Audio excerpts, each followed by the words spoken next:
Hello friends, आइए हम देखते हैं इंटीग्रल डोमेन क्या होता है। हम जानते हैं कि इंटीग्रल डोमेन एक स्पेशल काइंड ऑफ रिंग ही है। मतलब किसी भी अलजेब्रिक स्ट्रक्चर को इंटीग्रल डोमेन होने के लिए पहले एक रिंग होना आवश्यक है। आइए इसकी डेफिनेशन की तरफ जाते हैं। A ring D is said to be a integral domain. D से यहाँ तात्पर्य एक ring D plus multiply type की रिंग से है। A ring D is said to be an integral domain if it is a commutative ring. Commutative ring क्या होती है, हमने प्रीवियस वीडियो में देखा है। Commutative ring with unity and without zero divisors. That is a ring R is अगर कोई ring R commutative भी है, with unity है और without zero divisor है, तो हम उस रिंग D को इंटीग्रल डोमेन कहेंगे। आइए थोड़ा इसको विस्तार से समझते हैं। इंटीग्रल डोमेन होने के लिए अलजेब्रिक स्ट्रक्चर को रिंग होना ज़रूरी है। इसलिए इंटीग्रल डोमेन होने के लिए डी प्लस मल्टीप्लाई की फर्स्ट कंडीशन होगी कि D plus is an abelian group. Abelian group से हमारा आशय है कि एडिशन के लिए डी को एसोसिएटिव होना आवश्यक होगा, एसोसिएटिव। और हम जानते हैं कि एडिशन जो है वो एसोसिएटिव होता है। सेकेंड कंडीशन अबिलियन ग्रुप होने के लिए होती है कि एडिटिव आइडेंटिटी एग्जिस्ट डी में एग्जिस्ट करनी चाहिए। मतलब ए के लिए अगर जीरो एडिटिव आइडेंटिटी है, मतलब ए प्लस जीरो अगर हमको फिर से ये देता है और ए डी का एलिमेंट है, तो जीरो को भी डी के अंदर एग्जिस्ट करना आवश्यक है। थर्ड कंडीशन है कि एडिटिव इनवर्स एग्जिस्ट करना चाहिए। मतलब प्रत्येक एलिमेंट ए के लिए नेगेटिव ऑफ ए एग्जिस्ट करना चाहिए, नेगेटिव ऑफ ए डी के अंदर एग्जिस्ट करना चाहिए। और fourth and last abelian group के लिए कंडीशन होगी कि एडिशन के लिए डी के सभी एलिमेंट्स कम्यूटेटिव हों। मतलब ए प्लस बी इक्वल होना चाहिए बी प्लस ए के। अगर ये चारों कंडीशंस फॉलो होती है तो हम कहेंगे कि डी प्लस एक अबिलियन ग्रुप है।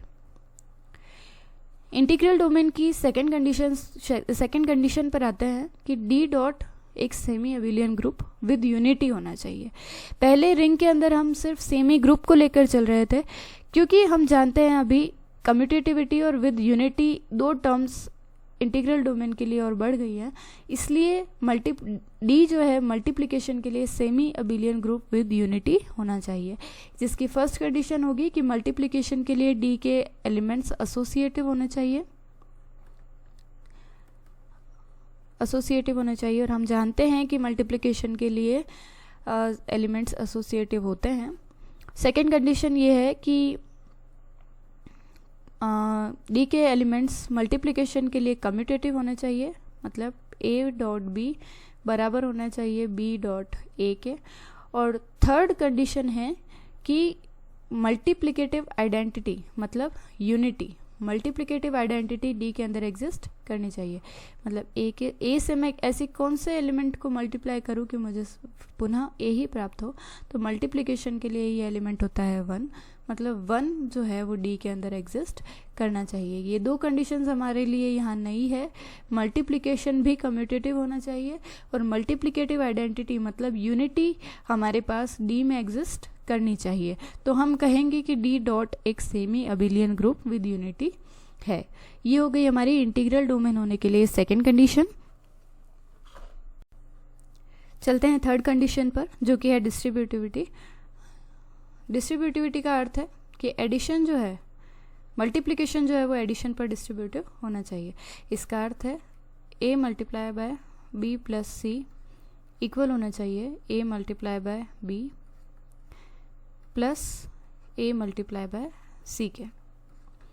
या फिर अगर मैं इसको रीअरेंज करके अगर इस तरह से लिख देती हूँ कि b plus c multiply by a, तो ये इक्वल होना चाहिए b multiply by a plus c multiply by a के।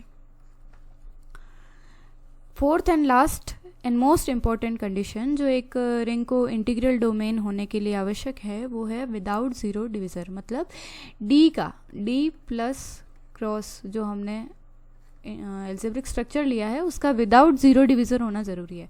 विदाउट ज़ीरो डिविज़र होने के लिए हम पहले ये देख लेते हैं कि विद ज़ीरो डिविज़र हम कब कहेंगे। डी प्लस क्रॉस को विद ज़ीरो डिविज़र कब कहा जाएगा, जब ए बी दो डी के एलिमेंट हों और ए डॉट बी ज़ीरो हों। कब, जब ए भी ज़ीरो नहीं है और बी भी ज़ीरो नहीं है, मतलब ए भी ज़ीरो नहीं है हमारे पास, बी भी ज़ीरो नहीं है, पर इन दोनों का मल्टीपल अगर ज़ीरो आता है तो हम कहते हैं with zero divisor, with zero divisor.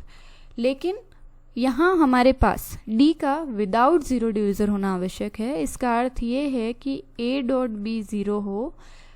कब, जब या तो A ज़ीरो हो या फिर B ज़ीरो हो। तो ये हमारे पास चार कंडीशंस हो गई। फर्स्ट कंडीशन थी कि D प्लस जो है वो अबिलियन ग्रुप होना चाहिए। सेकंड कंडीशन थी D क्रॉस जो है वो semi abelian group with unity होना चाहिए। थर्ड कंडीशन है डिस्ट्रीब्यूटिविटी, मतलब मल्टीप्लिकेशन एडिशन पर डिस्ट्रीब्यूटिव होना चाहिए। और फोर्थ कंडीशन है, अच्छा यहाँ पर अगर मल्टीप्लाई और एडिशन के अलावा भी कोई दो अलग बाइनरी ऑपरेशंस आते हैं तो उन पर भी ये सेम कंडीशंस लागू होंगी, मतलब वो जो भी ऑपरेशन होंगे वो एक दूसरे पर डिस्ट्रीब्यूटिव होने चाहिए। और फोर्थ एंड लास्ट कंडीशन है कि D जो है वो विदाउट ज़ीरो डिविज़र होना चाहिए।